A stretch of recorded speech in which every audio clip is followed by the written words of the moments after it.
How do we continue to encourage children to question and develop their own moral compass in a world that is so determined to tell us what to think?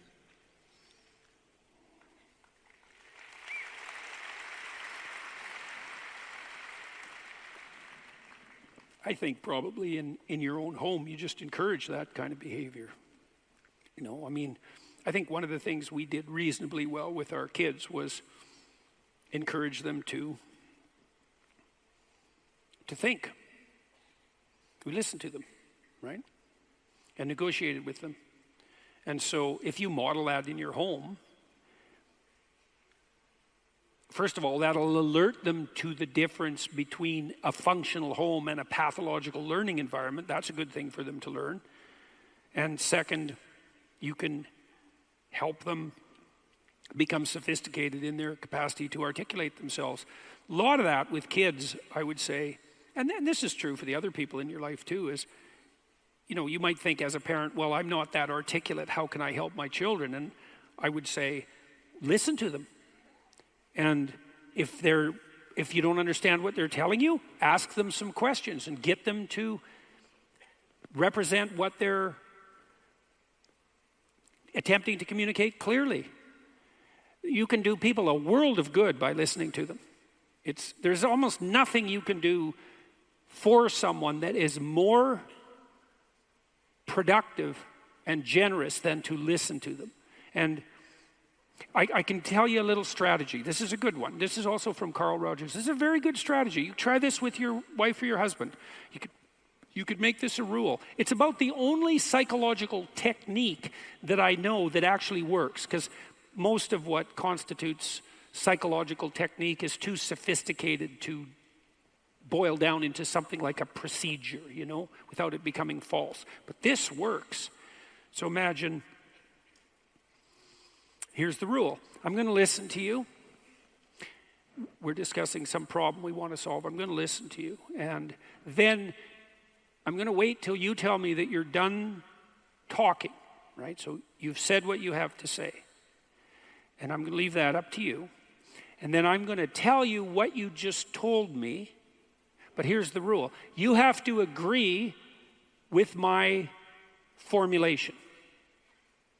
And so what are you doing then? Well, first of all, say you talk to me for 10 minutes and then I reflect back to you what you said. I'm not going to take 10 minutes to do that.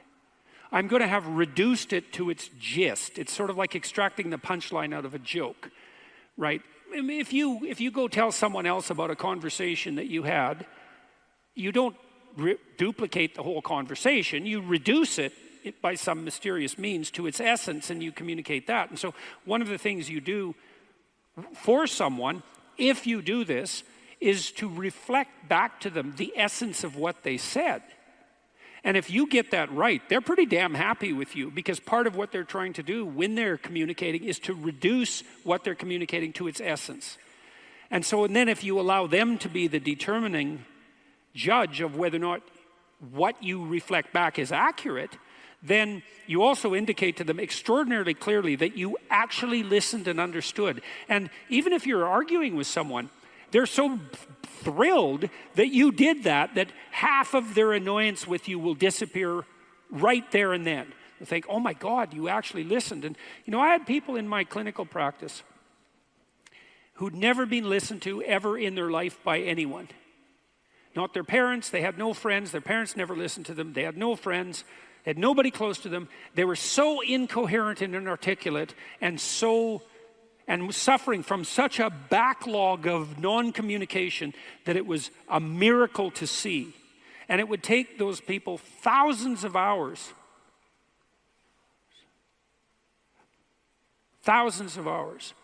to lay out what they had to say. And no one had ever listened to them. You can help people by listening to them in a manner you can hardly imagine. Because what you're doing when you're listening to them is you're actually allowing them to speak themselves into existence in some real sense. Why are they talking to you? Because they want to get something straight. And why don't they just do that by themselves? It's because most people can't do that by themselves. In fact, I don't know if anybody can really do it by themselves.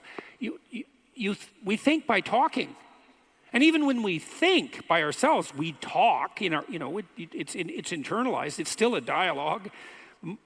Almost everyone thinks by speaking. And so if they have no one to listen, then they can't think. And if they can't think, then they fall into a pit.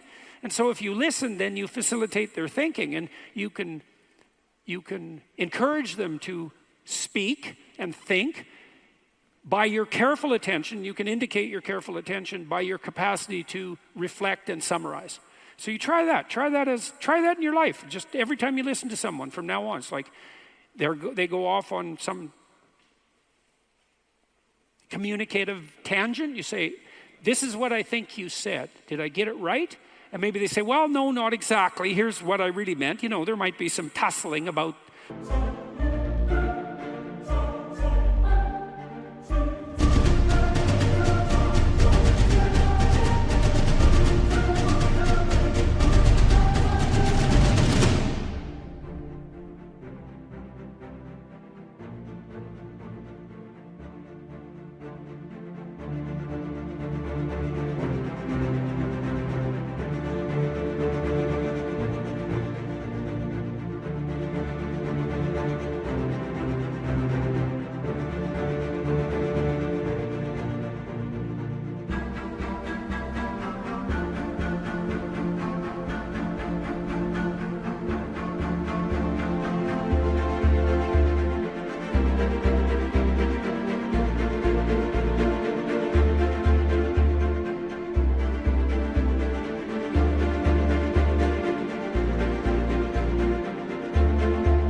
The precise meaning of the utterance, but I'll tell you, man, people will be thrilled with you if you can do that. And they will. Here's something else that's ridiculously cool about this. If you're bored by people, you are not listening to them. If you listen to them, they will get so interesting that you want to run away from them. Because if you listen to people, they will tell you everything. And that's really something, because once people start to reveal themselves, they get so interesting that it's almost unbearable. It's one of the things I loved about being a clinician, because I could listen to people and they would tell me who they were, and wow, that was quite the trip, man, because people are very strange and mysterious and remarkable, and even simple people, who weren't sophisticated in any philosophical sense, say, who weren't educated. Man, if you could get them telling their story, they're so damn interesting that it was unbearable. And you'll know people so well if you listen to them, because they will tell you who they are. And they'll be so happy with you that you're there to allow them to think things through, to facilitate that process. They'll flock to you, and you'll learn so much. It's so useful. And this is such a good technique. This works so well. And you can learn it pretty quickly, and you can implement it, in your own relationship. That's the rule. It's like you get to talk.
I'll tell you what you said until you agree with my summary. Then it's my turn. You do the same.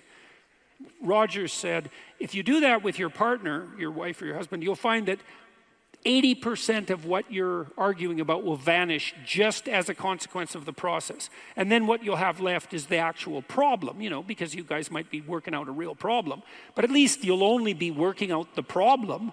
You won't be facing the consequences of failure to communicate. And you'll have also signaled to each other that, in a deep sense, that each of you are acting out the proposition that what the other has to say is worth attending to. And there's nothing that people need and want more than to be attended to.